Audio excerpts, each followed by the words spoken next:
Welcome to the Parents of High Achieving Students podcast, where we talk about acing tests, boosting GPAs, and getting into the top colleges. Now, here is your host. Welcome to the Parents of High Achieving Students podcast. I am Tim Pruney. I am your co-host today. We feature great stories from parents, students, and educators. This episode is brought to you by Prep Expert. Prep Expert helps students get life-changing scholarship money and into the college of their dreams. Prep Expert offers full-length live SAT and ACT courses, private tutoring for hundreds of subjects, everything from math to art history and everything in between, on-demand video courses, and a whole lot more. Prep Expert is leading the way in online test preparation with perfect score strategies, top instructors, and the industry-leading score guarantee. Now, Sparsh, to learn more about Prep Expert, you can go to www.prepexpert.com. Does it make me a boomer that I say the W's? I feel like that's something only old people do. Now, before I introduce today's guest, I want to, hype you guys up because Sparsh is pretty amazing. He's given multiple TED Talks. He's spoken in front of the UN. He is a former Prep Expert student, and we'll get to that a little bit as well. And I've heard I actually listened to a clip, a pretty talented rapper as well. So I'd like to introduce you guys to Sparsh Shah and his dad, Hiren. How are you guys doing today?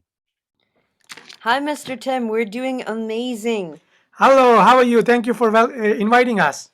Oh, thanks for coming on. I appreciate you guys. I know you're crazy busy with everything you've got going on. And we found out on the phone last week that we're all Jersey boys, right? Yes, definitely. What's it like growing up in Jersey for those who have never had the full experience? Yeah, I think the main place that we can talk about is kind of like the suburbia of Jersey, which I feel like it is most of Jersey. But yeah. I mean it's honestly pretty relaxing. I mean I'm really fortunate that, my mom and dad, they come from like, the classic immigrant story of like they were the first people, like their generation was the first to come to India from from India to America for my family. And, they kind of went from having a few $100s in their pocket, no no friends, just a couple family members in other states, to now, they were able to, like, because of their immense hard work and their dedication to just making a better life for themselves and to make a better life for me, now we're in like the comfortable like position where we are. And so I'm honestly just like super like privileged, Yeah. as a person growing up in Jersey, and yeah, I mean, there's a lot of stuff to talk about. I think my dad would probably be able to tell his part of the story better because I know I'm trying to tell his part of the story, but I'm not him. So I do the same. Yeah, I mean, we've been in Jersey now for 20 plus years, right? And New Jersey has been a blessing for us. Sparsh was born and brought up here. He was born in Edison, and we live very close to the Indian street, So I always tell this to all my friends and family back in India is like, I still eat all the food, everything that I grew up with, everything is available here. There's a big community to support us with all the ups and downs that we've had throughout our life, with Sparsh's life journey. So that is really something that, has been a great part of our being in Jersey. Plus, it's a big job hub, the proximity to New York City. Like my wife has been commuting to New York for about 16 plus years now, and I also worked in New York for over 10 years. So, it has been an amazing place to be in, right? of course, now in COVID, we're all commuting via Zoom. So Yeah. But again, other than the snow, we love everything about Jersey. their Yeah. beaches, everything. The Yeah. snow can get a little crazy in Jersey in the winter, but what people don't realize is Yeah. in the spring and the summer, it's so green. The trees are just beautiful. But Sparsh, you mentioned that there were a lot of challenges that you guys had to overcome. What were some of the most challenging things for you? I think uh for I think let me yeah, for me, two big things I think would be just the physical aspect of my condition and Mhm. kind of like the socio-emotional side effects of that condition.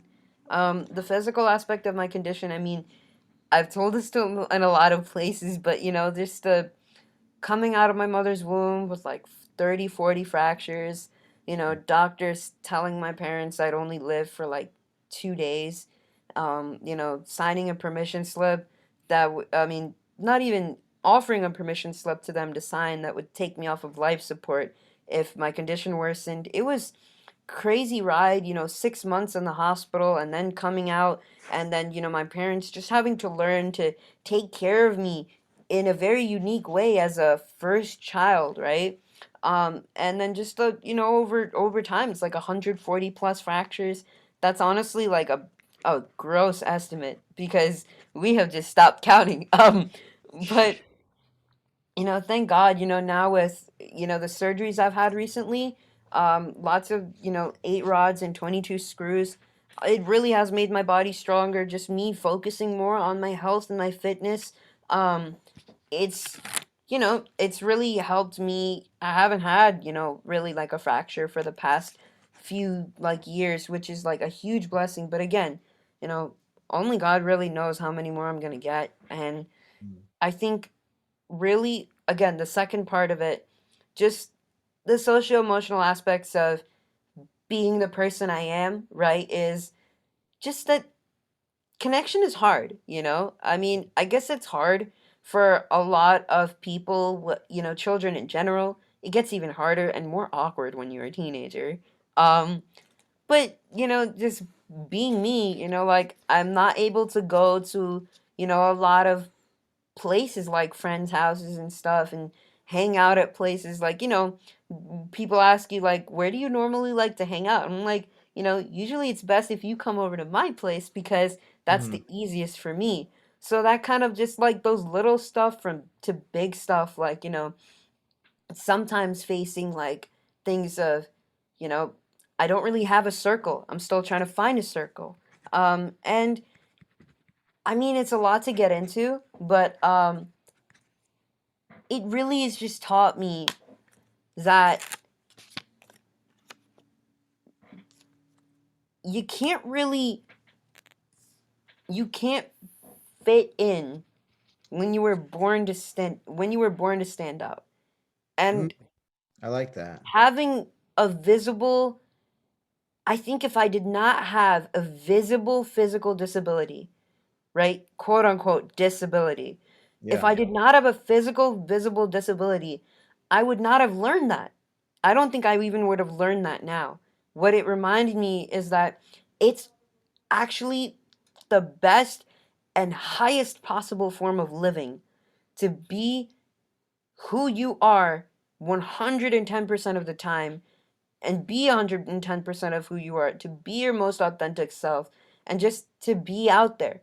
And the people who truly like rock with who you are authentically, they're not only the ones worth keeping around, but they are like that you'll be able to count on them? Yeah. Yeah, totally. Like there are people that just come in and out of your life, and then there are the ones that like stick. And it's rare, but it's amazing when you find them. Yeah. And you do a lot of philanthropic work now too, right? Like you're actually giving back, and helping others has become part of your identity, part of that standing out, right? Yeah, absolutely. Yeah, I feel like, again, even though I may not have the same kind of life as other people do, again, I'm super privileged, to again, just saying that I live in the Jersey suburbs, right? Like that speaks to some sort of, not that necessarily I've made it. I don't think that, making it is something that's based on how much income you have, or where you live, or what kind of comfort you live with in your life. My mom and dad always told me that, fame, money, all of that stuff, it's a byproduct. Like and I believe that to my core. It's like, if you have a vision and you work for it, and continue to stay true to who you are, right? Yeah. All that stuff will come. You just have to really just be you, and just go chase those dreams that you have, and things will come. And so, philanthropic work, right? Mhm. Again, that's why I love serving people. I love to give back, because I know I want to be able to give what I had to other people who don't have that. And so, there are lots of organizations I've been blessed to partner with. uh, I mean, few off the top of my head. St. Jude's. I won the Young Voice of New York City competition when I was like 11, and I became their youth ambassador for 2 years. And we did a lot of amazing stuff with St. Jude's. Book drives for. I remember very vividly a book drive for orphanages. And we raised about like $40,000 for them, and then a couple other places like Voice of Specially Abled People. It's Mhm. a huge organization, like big part of my philanthropy, because what they do is basically, we help to like empower and give the tools to assist and enable people with special needs, especially in places where it's harder, like in countries like India and stuff like that. We're helping to like make things not only more accessible, but to create a space of inclusion, right? And become those change makers. And so we got to do like a couple of galas through COVID recently, Mhm. right? And we got to raise like hundreds of thousands of dollars in actually just those days in the surrounding weeks.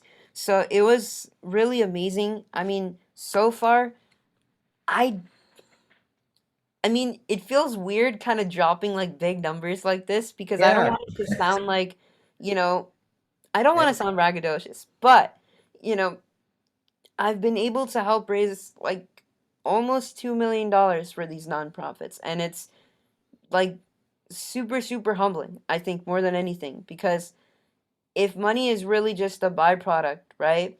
I Yeah. always want to get to that point too in my life where the what I am able to make, not just through the philanthropic work that I do, but also through my career. I want to be like, like a radical giver. I want to be someone who not only just gives their money, but gives their time and gives their energy, and most importantly, like as a musician too, gives their voice to the causes that I really, Yeah. love. Yeah, absolutely. And Eminem was a big influence for you, right? Musically. Yeah. Yeah, definitely. He was the one, I think, that got me really to realize that mainstream rap is actually not all the stereotypes that people say it is. Um and I did not really listen to much of mainstream rap before I heard, his song Not Afraid. Mm. Um just because of those stereotypes, and because, I come from that family of like, we have those values where I was punished for saying heck as a kid, you know? Like, dad, you can testify to this, right? Like, Absolutely. yeah. Yeah, So, you're old school. I love that. yeah, like, but it was more of just like it didn't sit with my conscience kind of thing. Hmm. Um, and when I listened to Not Afraid and listened to some of Eminem's other inspirational music, like Lose Yourself and stuff, I kind of Yeah. really just realized that hip hop can not only, it can be, you can use any music for good or bad, right? Whether it's like, you know, yeah, it's really just, you can use music for anything. It's really about how you use it. Absolutely. So how'd you get started in music? So I think part of this story, you should tell the first part, and then I can go on from where you leave off, because Dad, you and Mom were the ones who like discovered that I was really into music. Yeah, I mean, there are a couple of stories that we've shared, earlier. Like one is there was a day when we were going in our car, and we had this radio station on, Mhm. and Spurs started, singing that song, sitting in the car seat facing backward. A little boy who was less than like I think 2.5, 3.5 years old, maybe. I don't know. I Yeah, think I was out of the car seat by then, but no, you were not. So at that point, he started humming and singing that song. Mhm. Maybe it was a famous song. Then the second one played, and he started singing that too. And a third one, and then he started singing that too. And a fourth, and then like he sang like about 6, 7 songs, and we're like, Sparsh, how do you know all these songs? And he's like, Dad, my bus driver plays the same song, same radio station every day. Mm. And he, at one point in time, started correcting us, Dad, Mom, you're singing in the wrong pitch here. And we're like, he has something with music here. And we actually, started him in piano when he was very little, but then he used to break his arms every now and then because of his brittle bones. Mm. So we couldn't continue his piano lessons. And then at the age of 6 is when we said, we need to put him in formal training. So we enrolled him with an amazing music teacher for Indian classical vocal training. And he's been doing that for last 12 years now, and he's now won about 9 singing competitions so far. one And the of rest is history. Oh, that's great. And you're in college for music now, right, Sparsh? yeah, actually I am. And it's my dream college, which is, amazing. It's Berkeley College of Music online. So yeah, they have like an online degree program, and I'm absolutely loving it. I'm at my like fourth semester right now. We have like 4 semesters a year, so it's my first year, but fourth semester. Oh, wow. Yeah, and it's just amazing. I mean, I cannot even begin to tell you how much I have actually learned and how much musical output I've actually been able to put out. I think, you know, it's pretty amazing. And yeah, I'm pursuing a bachelor's for interdisciplinary music studies, which is just Berkeley's fancy way of saying create your own major. And Mhm. so, yeah, as long as I fulfill the requirements, I get to learn whatever I want. So I've been kind of taking all sorts of courses, music production, songwriting, singing, music theory, all these different things. And it's really just helped me become a better, more well rounded, and self sufficient artist.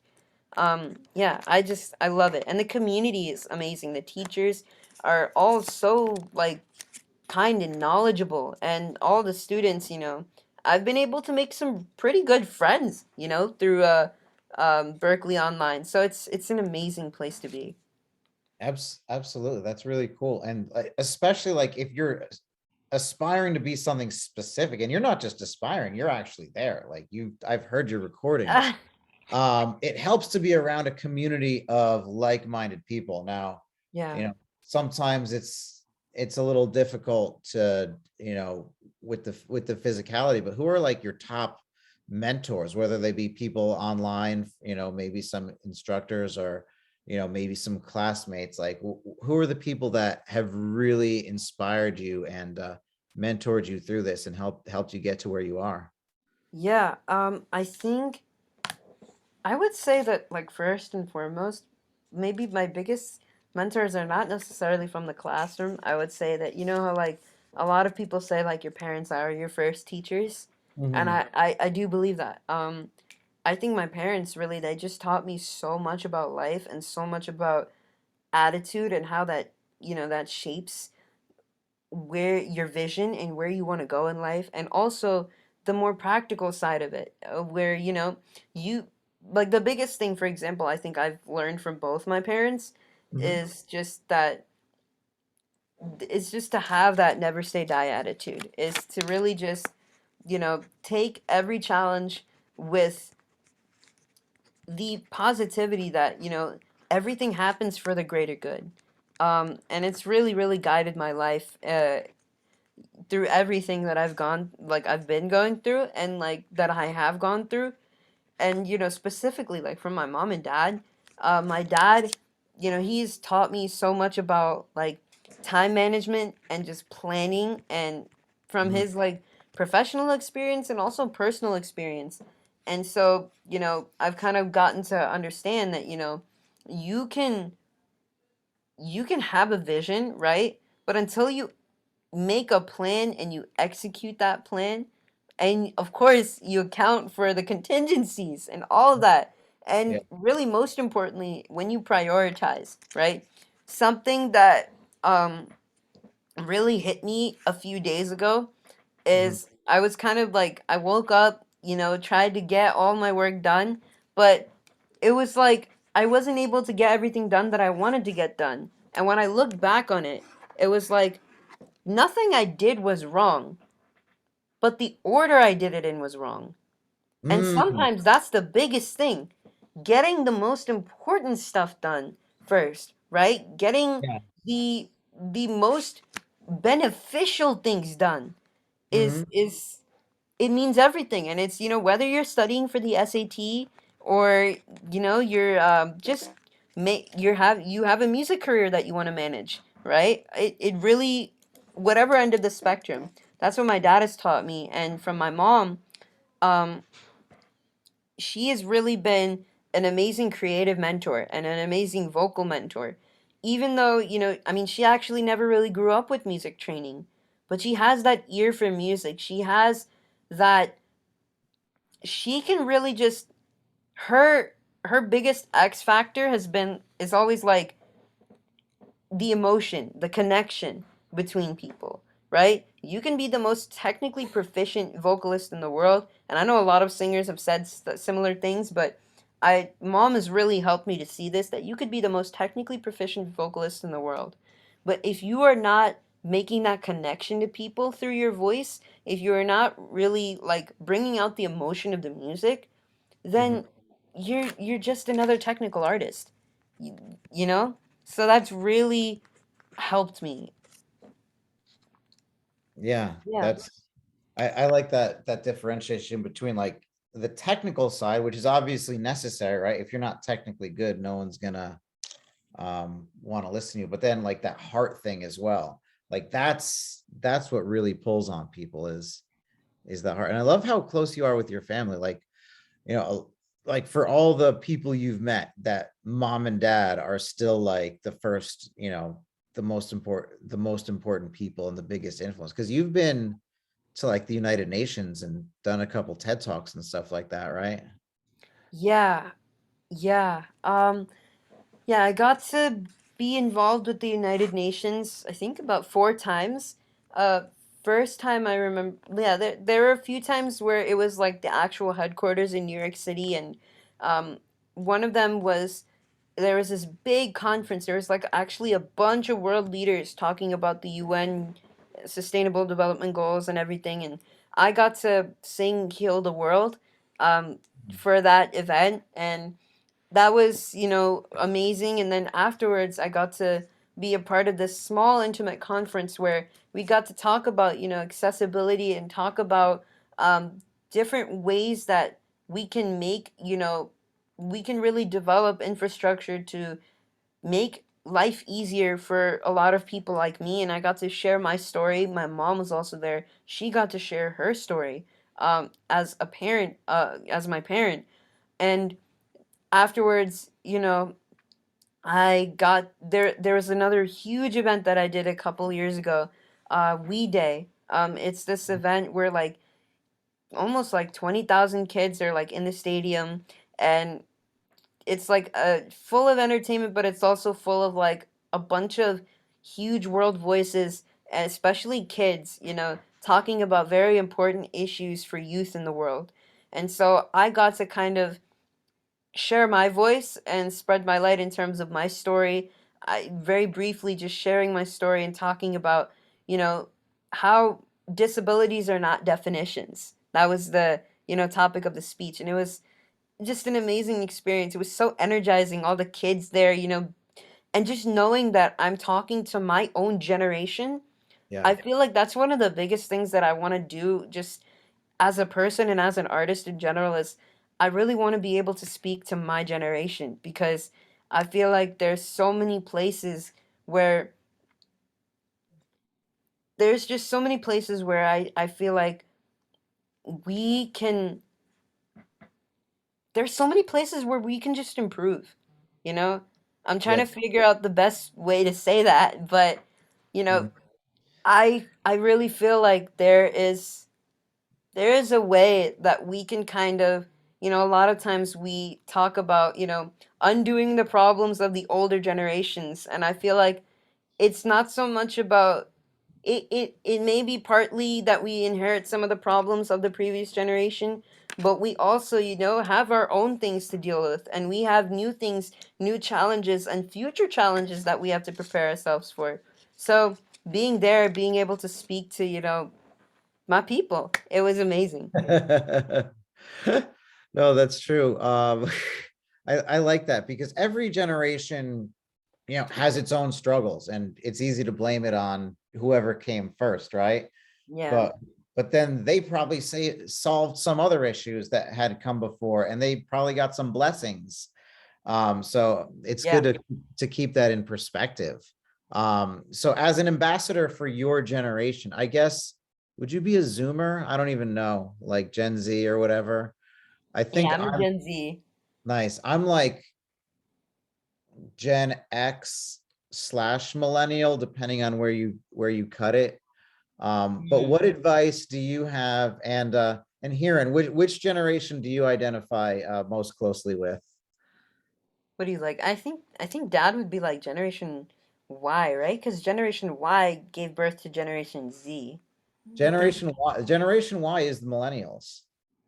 Oh, No, really? one before that. Yeah, I think it is before that. I think Millennials is actually the position in between, if I'm not wrong. Oh, so the way I heard it was the cutoff was around like 1980, 81. If you're before that, you're Gen X. If you're after that, you're millennial. So Gen Y is probably that sweet spot where you're in between Gen X and millennial. So you're in the same generation as Yeah. awesome. Yeah, I Yeah. think And we were even. talking, we know a lot of the same people in Edison, which is kind of cool. Um, Yeah. So, Sparsh, what advice as an ambassador from your generation to my generation and your dad's generation and possibly some other generations, what advice do you have for parents? Mm. Right? I It's would upside say, down. oh man, I think I would just say like two things. Mhm. First is, in more general kind of thing is, you know, the we have to support our kids in their dreams. Mhm. And we have to support their visions for where they want to go in life. And I know that, you know, maybe the stereotype is overplayed now, but I know especially like in my community we have those stereotypes of like, okay, you're gonna be a doctor, a lawyer, or an engineer, you know, Mhm. and maybe that's true in a lot of communities, not just mine. Yeah. But I feel like we have these visions, I feel like this is honestly more than just a dream that I have. I Yeah. truly believe like this is something that God put in my heart. Like Mm. it really is that deep to me, being a musician, being a speaker, being all that I am. And I never really considered, for example, that speaking is a different career from music, or that my philanthropy is just like a side thing, and the main thing to focus on is my artistry. I am just me, and everything I do is I want it to be a reflection of who I am as a person. So I feel like, especially in our generation, we're just becoming so conscious about everything that we do. It's not Yeah. just, health and fitness. It's not just, politics. It's everything that we do. And so I truly believe that, if parents can back their kids in whatever they want to do, and also not rush them, because you know I get that there are lots of expectations, right? And at Yeah. some point, yes, we all have to decide at least where we want to start going, but it's not that big of a deal if you go out of high school, or if you're even still in your second year of college and you don't know your major yet, or you don't know where you're going to go. Like I'm really blessed to be in the position where I knew from when I was young that music was what I want to do. But I didn't always want to do music. I wanted to be a paleontologist when I was a baby. Nice. Like as an example. And I still tell my friends, like, if I ask them what their major is, and if they're like, I don't know, I'm like, hey, look, man, I'm all for it. Just take your time and figure that out, because when you find out what you want to do, you will know to do it. And so, to the parents, I would just say that, just I think if we can focus less on trying to get our kids to do work so that they can do what they love, right? Yeah. I think instead, try to get them to focus on loving what they do so that Mm. doing what they love becomes automatic for them. If they love what they do, everything else will come in time.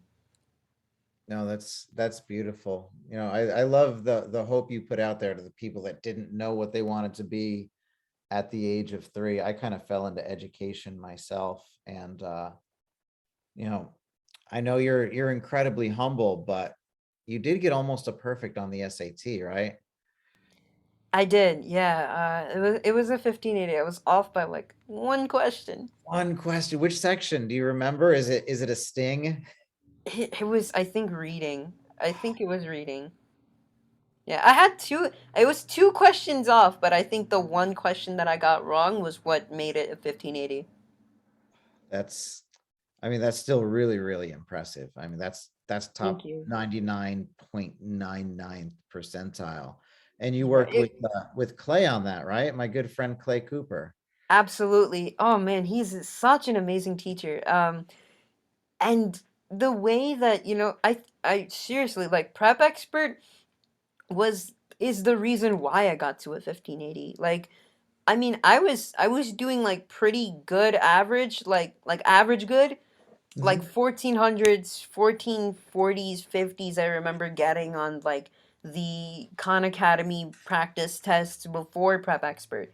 Yeah. And then, it really like shot up because of the techniques I learned. For me, it was like the biggest thing was, it wasn't that I didn't know how to do most of the things. There were some concepts I needed to brush up on. Like, somehow, it's a weird thing. I've been learning trigonometry. I'd been learning trigonometry every year since seventh grade.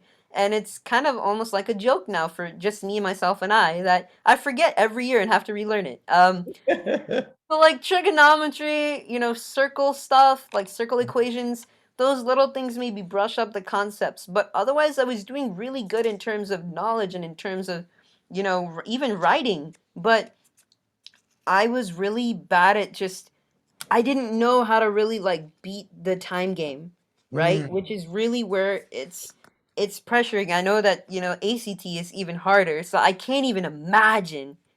But, you know, just being able to manage that, right? And how to find the right answers the most efficiently. That technique, honestly, that's what really brought those like 100, points up. And it really just made all the difference. Like, the the bossing technique for reading, like the Yeah, the fostering build your substituting. own simple solution, right? Where you write down the Yeah, the way that critical thinking, like in math, there you have the substituting, and like there's Mhm. those different shortcuts where it's just made things so much easier. And when I like the two times I actually went and took the SAT. Oh, and of course, we cannot mention the free essay template. We cannot go without mentioning that. Yo, I'm telling you, listen, to any kid who is listening to this, I did not want to do the essay. I do believe I'm a great essay writer. Uh-huh. But I did not want to take the essay before then because I write for so long and I just can't get all my thoughts out. I have too much to say in too little time before the essay. I'm telling you, that essay is a free opportunity. Don't miss it. Sparsh, I have some terrible, terrible news for you. Oh, tell me. Just last June, the SAT dropped its essay. Oh, right. How could I have forgotten that? Because you took it Right. with the essay. I took it with the essay too. ACT still has its essay. And like you say, I strongly recommend everyone take that essay because it's just a great opportunity to get another like good number in front of these Yeah, admission departments that are just they're overwhelmed with solid candidates, and seats at every college are like limited. So honestly. it's just another bullet point on the resume that's going to look really good, like you said, if you use the template. But I was so sad when they dropped that essay, because I'm like, we worked hard on those templates. Yeah. But I mean, hey, I guess now all the kids don't even need to live with the worry about, getting that right. So hooray, I guess. Yeah, but honestly, those templates are still helpful for other essays. Like Yeah. it's like Oh, yeah. it's so AP Lang, I think I remember like AP Lang with the rhetorical analysis, because it was always rhetorical analysis. I think I was taking AP Lang as a senior, so I think that also really actually helped up my game, that template. yeah, yeah, for sure. And now you're in your dream college. I know that music school is a little different, but what's next for Sparsh Shah? What's next? I mean, I think right now, I mean, especially with, things opening up more with COVID, I'm Mhm. definitely looking forward to a lot more like going back in person, like 9 countries, right? I've been able to go in person, but why not hit more states, hit more countries, and just perform and go reach out to people? Like recently, I got to go to I got to go to Tampa, which I know is where you are right now. I got to go to I'm missing the place. I think it was California. Yeah. Sacramento. I did an event there recently. And so there are just a lot more places. Like I'm going to Albany pretty soon in New York, and just I want to keep going now, because meeting these places. I mean, going to those places, meeting new people. Going to also, um, going to Arizona pretty soon. I think that's one thing. All these places, and then I'm Yeah. also going to India in the summer. Oh, So nice. that's one thing. It's just like going out and my dad keeps putting all the I cannot lie. My dad keeps putting all these places that I forget and just writing them down to Uh, tell me. I'm like, yeah, Japan. How could I forget Japan? I'm going there this November. Which is I'm so stoked for. So Japan's on my list for sure. that's one thing is, going all around the world now more because things are opening up. Yeah. Second thing is, everyone really knows me as a cover artist. And now, honestly, um it's time for people to see the real like artist in me, so Yeah. because I've written a lot of songs. Like I've written at least 70 songs, or at least written or started writing at least 70 songs. And so now, I'm kind of like a creative volcano that's ready to explode. Nice. And I really feel more ready than ever to start putting my own music out there, because I mean, I have people who know me have known that I've been telling people about this for years, that I want to get it out. But with the help of, some amazing Berkeley classes on like music business and marketing, and just my parents' advice, you know, um, I've really realized that, without the plan, that's why my vision really never took off with original music. It's because I needed to have a plan that I could actually execute on, a strategy that I could really play the chessboard with. So now the next big move for me is like an album, get an original album out. I have the Eminem cover album, Mhm. but get that out. And there's some other things like just maybe like in on April 22nd, like uh my youth speaker episode of World's Greatest Motivators.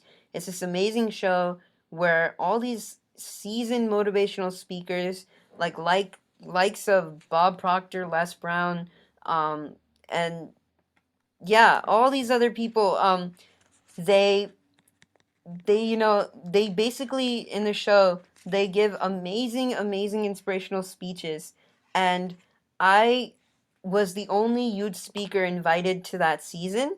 And Mhm. so now that show, which first ran about a year ago, it's now rerunning on the Plex TV station. So it's going to reach out to a lot more people. And yeah, So that's Flex one TV, thing. on April 22nd, World's Greatest Motivator. So we're recording this now on April 10th. It should, so we'll probably drop this episode right before that that launches. So everyone that's listening, tune into Plex TV on April 22nd and listen to or watch Shah on World's Greatest Motivators. Yeah. Yeah. So I know you're too yeah, humble, but I'll plug you. What's the name of the album? What's I don't really have a name for it, and that's the thing. It's still very much a work in progress, but I think I definitely just want to, I do want to let the world know very soon that I am working on it and just start taking people along the journey towards bringing it. I have a few ideas for the album, and I mean, I'm really blessed that I have a great team who's also by my side working on it with me. But I think it definitely I wanted the vision that I personally am trying to go for is just an album that's full of inspiration that really just a lot of songs that kind of tell the same old story of my life but from a completely new perspective of, you know, how exactly it has been for me to go through the challenges and go through those struggles and also the victories that I've had in my life. So both of those things, all the things that I've learned throughout my life on that more socio-emotional um, level of becoming a better person, right? yeah, That so I think I want my album to really just be songs that it can speak to you kind of at any point in life. The Grammys happened recently, and everyone is quoting John Batiste's speech because mm, it was mind blowing. And what he said, I think, is really what I want my album to be. That you know, a lot of times music reaches people where when they need it the most. It's like a radar that finds them, right? When at the time that they most need it in their lives. And that's what I want the my debut album to kind of be. It's to take people at any point in life that they're in and it's like a pick me up, don't give up yet. Like you have so much more ahead of you. Like that encouragement. yeah, absolutely. I gotta have you back on when the album drops, or maybe even just when you drop the first single, because and I'm saying when, not if, because I knowing you, it's gonna get done and it's gonna get done sooner than I probably imagine. But I'm super excited. You have to let me know as soon as I can download it, or if it's on a streaming channel. Um, dude, that's really awesome. I'm looking Yeah. forward to your album. Thank you. And I mean, also, I would just say not to mention the fact that, at the same time, of course, like just continuing all the work that I'm already doing, just with speaking and also just philanthropy, right? I Yeah, want to, again, like I said, now, like when I get to that point where I really actually start making enough to create a career, like to really make a living out of what I love, I want to keep giving, I want to keep making those opportunities for people who don't have them. And I really, just, I want to keep working with like amazing organizations that, speak to those causes that I feel like, again, speak to my generation, speak to the people who really need it the most and kind of just bring the world to a place of, yeah, we are the change that we want to see in the world. And when we focus not on, what can we get from what we give, but more about what can we get so that we can give, kind of, if that makes sense. yeah, no, absolutely. It reminds me of something I heard where it's like, take away my difficulties so that my victories can be a witness to everyone else, and so that I can go out and help others. Like, and that's, I love your mission If of I'm help. may I quickly add to that? Yeah, Like go ahead. the way I see it is like, sometimes your difficulties are your biggest victories. Mm, So, maybe it's not about taking away those difficulties, but seeing those difficulties as victories that I think really connects people to see that, even when they're struggling, that is something that not only that season in life is gonna come to is gonna pass too, but you learn so much right? We learn the most when we are struggling the most. And I mean, I guess everyone also, in a very literal way, this is Mhm. probably true for all like the students at Prep Expert who are like, you know, studying for their SATs, trying to get Uh-huh. into that college. Figuring out the trig. Yeah, figuring out the trig and the tricks. Mhm. Yeah. Dude, so I know your dad's gotta go take your brother to something soon. But where can Mhm. the audience find you? Yeah. I think first place I would take everyone is my website, Uh-huh. www.sparshshah.com. So my name and my last name is that's the site. So SPARSHSHAH.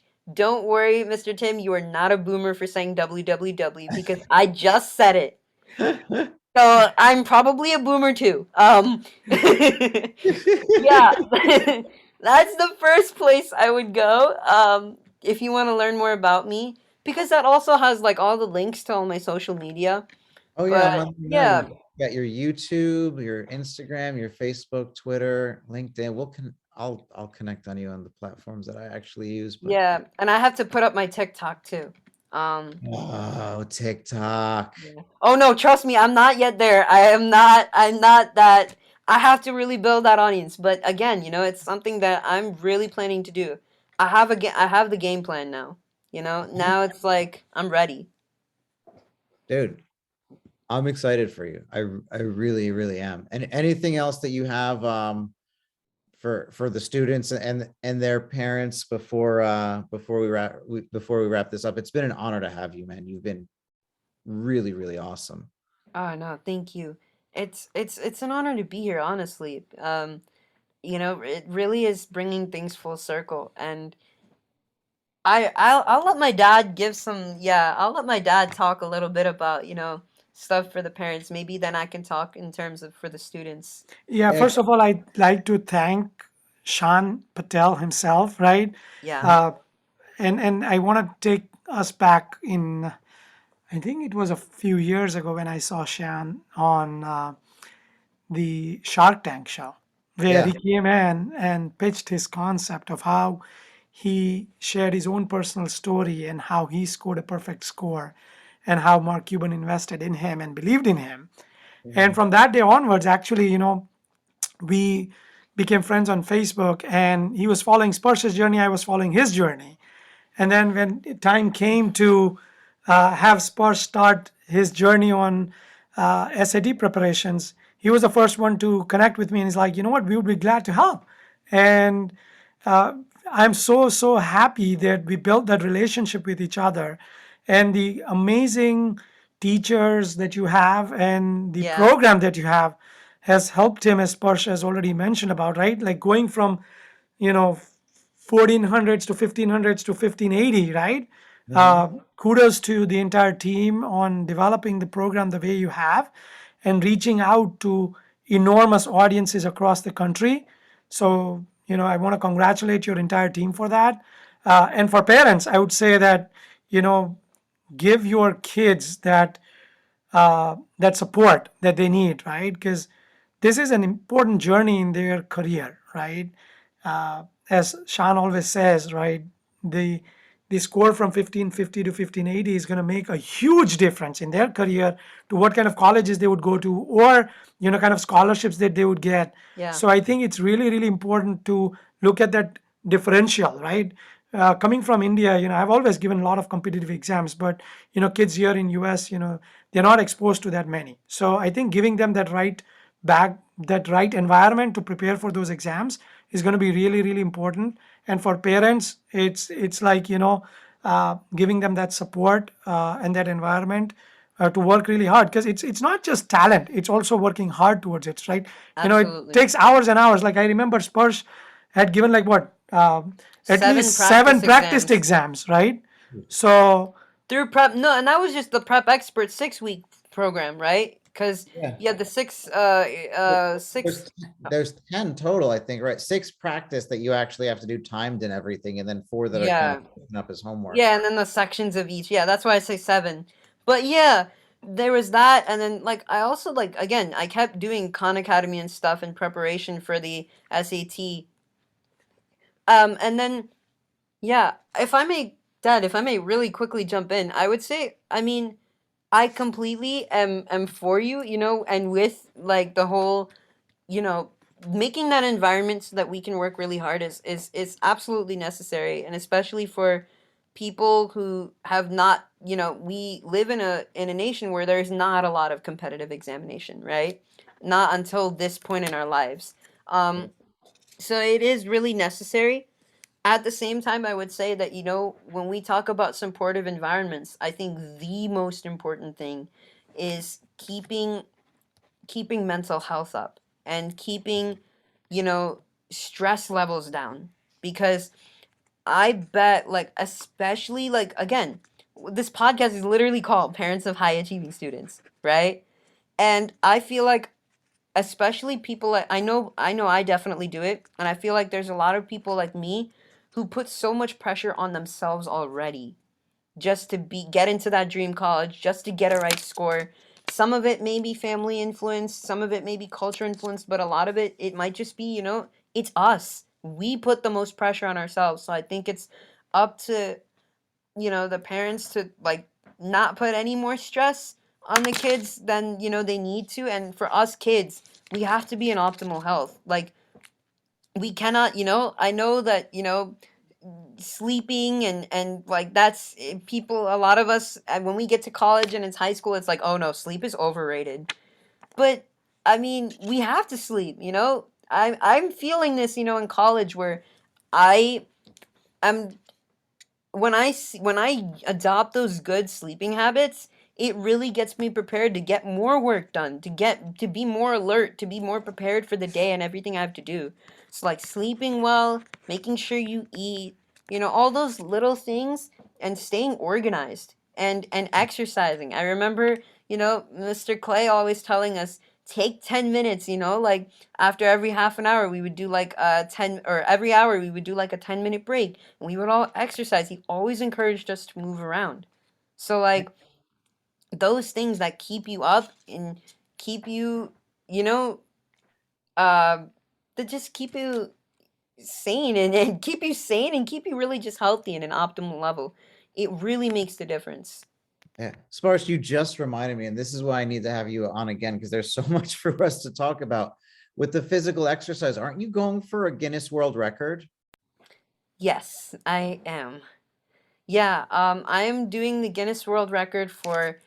I'm going to attempt it for the longest 45-degree leg lift.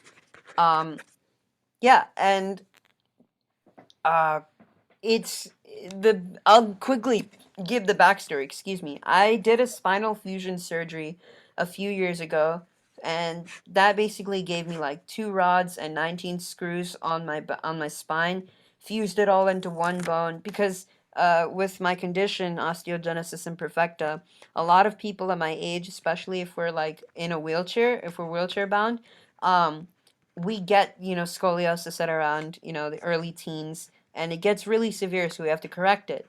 And so a little while after that surgery was, I mean, it's safe to say it was the most grueling surgery ever. Um, and it took a long time to recover, but after the first couple checkups, I think even the first checkup itself after the surgery, Mhm. the doctor, my surgeon was talking to me and saying, you've got to watch out for your health now, because especially people like you with your condition and who are wheelchair bound, there may end up being a point of no return where it just becomes so difficult to manage your health. And I love food, I love eating and all that. And I didn't really care much about exercising for most of my life, even though everyone tried to get me to. Um, and this was really my wake up call. And Yeah. so I really just started focusing so much on, eating right. I started just eating less, and just it really actually helped me to maintain my weight more. But what really brought on the shape and transformed my body was the exercise. And so the main thing that I did to help me lose my weight and gain core strength, and um, uh, I got the main thing I did was laid down on my bed, right? Mhm. Yeah. Lift my legs up 45 degrees, and I started with, I think, around 5 minutes, and then That's a I kept started with 5 minutes. I started with 5 minutes. Yeah. And then I kept going a minute at a time, and I kept going. And ultimately, now I'm able to do it, let's just say, for a very long time. You'll see when the Guinness World Record is attempted, when I do it. But yeah, I got six packs out of that, which Nice. nobody ever expected, because usually you got to do crunches and all that stuff. People do all Yeah. those things to get six packs, but the way that exercise just tests your core, it brought me to that place. And so now it's like I am I've never really been healthier in my life, and the Guinness World Record, I think I want people to see it's more than just, I'm trying to go for the award. It's more about, anyone of any condition can be healthy. There are ways to really transform yourself. And it's more than just a transforming of the body. It's, for me, also a transforming of the mind and spirit, because the whole surgery itself really tested me on a mental and spiritual level. So, I think really everything I did physically was actually just an outpouring of what was going on and changing from within in me. Dude, that's beautiful. Next time we got to talk like more in depth on the yoga and the fitness stuff, because fitness is a big passion of mine too. I think we could have a whole talk just on that. And when you Yeah. come to Tampa, let's hit the beach and show them the shreds. Ah, that's so funny. I love it. Yeah, I'm down. Awesome. Awesome. Hiren, did your dad go to take your brother? I'm here. Oh, you're here. I know we were running up on your time. You're still good for a couple minutes? Yeah, I am. All right, awesome. Awesome, cool. So I'm on your site now. This is so cool. I'm gonna join the mailing list right now. Ah, awesome. Thanks. There at the right there at the bottom. So that I will be the first to know. Now, are you gonna send an email to let us know when you got that record? Oh yeah, absolutely. Yeah, I'm planning to start getting on there a lot more regularly now. Especially with everything that's going on, and just preparing the audience for the journey. And I'm also thinking, like, I might also start like a more modern mailing list, like more like I might do, like, I've seen a lot of my favorite artists do like text lists and all that stuff. So Uh-huh. like I might also do stuff like that. But again, that's all like, behind the scenes, getting people ready for it. Yeah. Yeah. Yeah, awesome. Awesome. Well, this has been a really, really great talk. Again, everyone go to sparshshah.com. That is SPARSHSHAH.com. You can buy the music there. You could sign up for the list, check out the YouTube, the Instagram. I'm going to do some work on YouTube soon, so I'll make sure to connect with you on there as well. Awesome. Dude, anything else you have for the parents, the students, for everyone before I let you guys go? Also, don't forget April 22nd, Plex TV, World's Greatest Motivators. Ah, yeah. I don't really have anything other than to say, like, I wish all the best for all of you, and um, I know that the SAT, it's a tough exam. ACT also, if you're taking that, that's also, it has its own set of requirements, and that's tough in itself. But I think, the best thing that we can do, is just make we have to just make sure that we prepare for it, and you got this. I mean, I know probably a lot of you guys are already taking Prep Expert's awesome program. If you're not, I want to put you on it personally.